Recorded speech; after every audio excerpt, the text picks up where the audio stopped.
पाकिस्तान का मैच हुआ, ज़बरदस्त हुआ।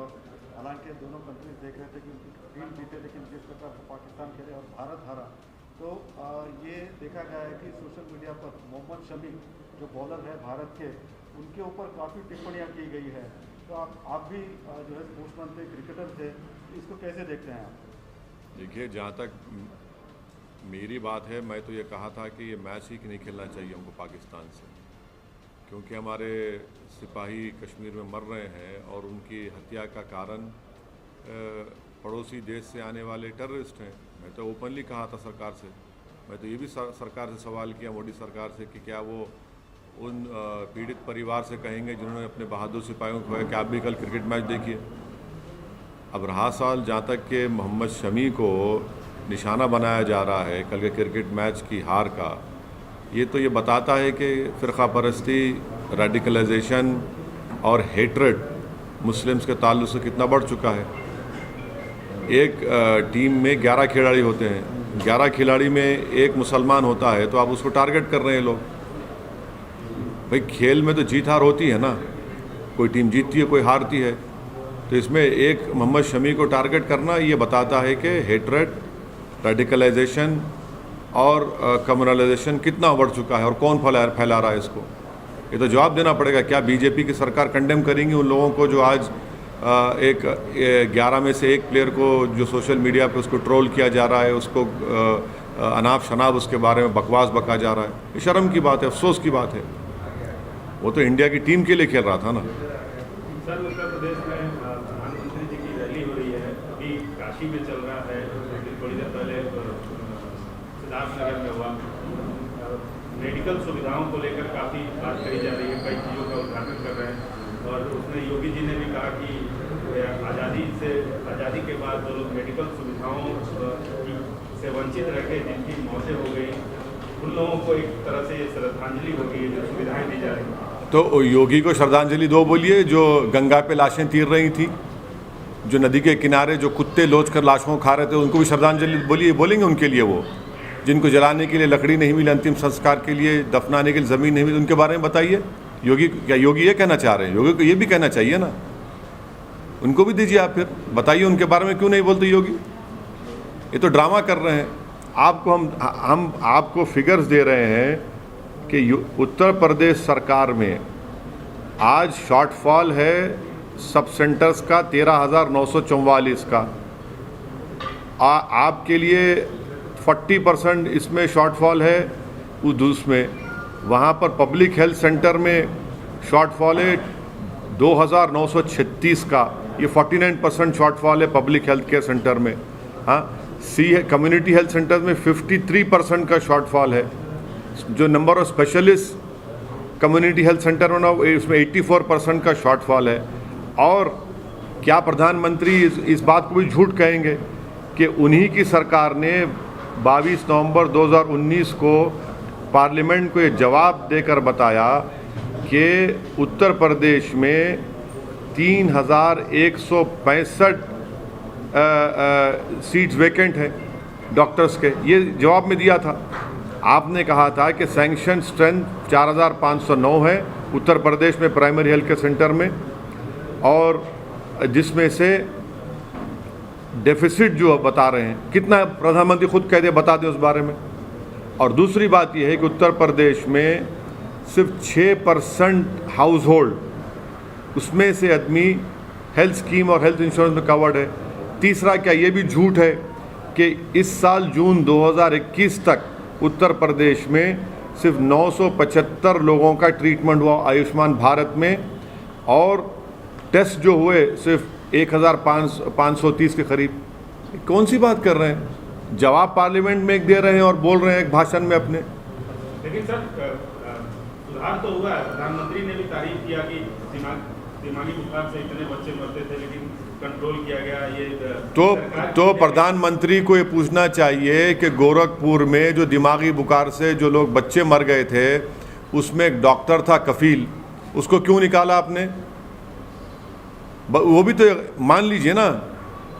ये क्यों नहीं मानते सच्चाई को? आप प्रधानमंत्री को मानना चाहिए इस बारे में भी। सर, अमित शाह श्रीनगर में है 3 दिन से, जिसमें उन्होंने सिक्योरिटी पे दौरा किया और कई और मुद्दों पे भी बातचीत की। और आज उन्होंने पब्लिक मीटिंग में ये कहा है कि वो श्रीनगर में बुलेट प्रूफ शील्ड के बिना आए हैं, बल्कि हम पिछले कई दिनों से देख रहे हैं कि किस तरह से वहाँ पे टेरर एक्टिविटीज़ हो रही है। और अमित शाह ने कहा है कि 2024 तक हम पूरी तरह से जम्मू कश्मीर को फ्री करेंगे। और क्या है, बुलेट प्रूफ गाड़ी में वो आए हैं, बगैर बुलेट प्रूफ गाड़ी में आए। मैं भी भारत सरकार के 2 डेलीगेशन में गया था, बगैर बुलेट प्रूफ गाड़ी उनको लेके फिरे। क्या मतलब उसका?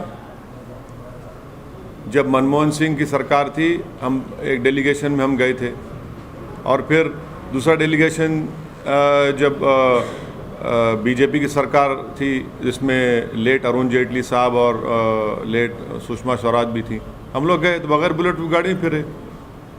भाई क्या ये बात सच नहीं है कि पिछले दिनों में 25 से ज़्यादा सिविलियंस की मौत हो गई है? पूंछ में एक सिविलियन को क्रॉस फायर में मर गया। हाँ, और तीसरा ये कि आप 15-16 साल पहले जो टेररिस्ट पकड़े गया था जेल में, पाकिस्तान से जो आया था, उसको आप लेकर जाते हैं और बोलते हैं क्रॉस फायर में मर गया। तो फिर जेल में वो किससे बात कर रहा था? जेलर को सस्पेंड करना चाहिए। चौथी बात यह है कि वैली में कितने मोटरसाइकिल को आपने रोक के रख लिया, 2 व्हीलर्स को। वहाँ पर छोटे स्कूल के बच्चों के बैग की चेकिंग हो रही है। ये सब क्या हो रहा है? फिर हमको भी गाड़ी में बगैर बुलेट गाड़ी में लेके फिरे थे।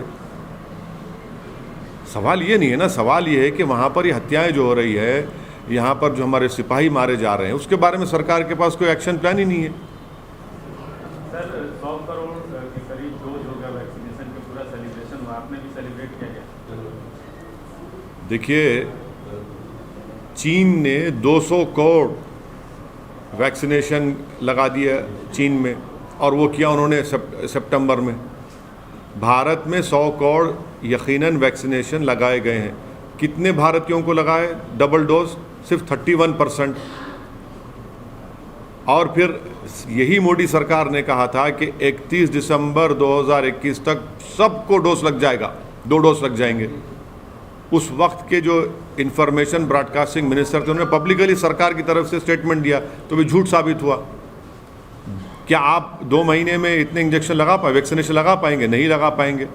अगर यही रफ्तार चली तो आइंदा साल 22 मार्च अप्रैल तक 2 डोज लगेंगे लोगों को, पूरी जनता को। और दूसरी बात, प्रधानमंत्री बोलते बगैर वीआईपी कल्चर। अरे 25% तो लोग अब खुद लगा लिए ना, उसमें सरकार का क्या रोल रहा? 30% प्रधानमंत्री बोलते कि मेड इन इंडिया। कहाँ मेड इन इंडिया है ये? 90% तो ऑक्सफोर्ड जेनेका की वैक्सीनेशन लगाई गई है, और वो बनाई गई बरतानिया में।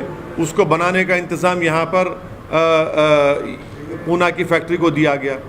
10% यस, जो 10% वैक्सीनेशन लगाई गई वो भारत में बनी। 90% तो वो तो इंग्लैंड बरतानिया की बनाया गया है, वहाँ बनाया गया है। तो इस पर भी सच्चाई नहीं है।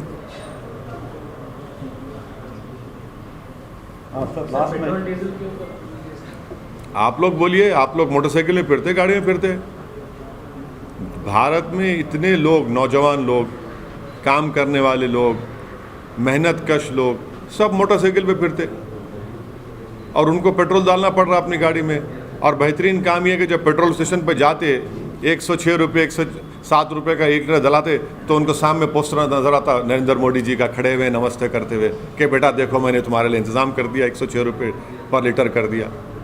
वो भी तो श्रद्धांजलि दे रहे हैं वहाँ पर उनको। सर, उत्तर प्रदेश में आप देख रहे हैं, प्रधानमंत्री जी काशी में गए, आप भी जाएंगे?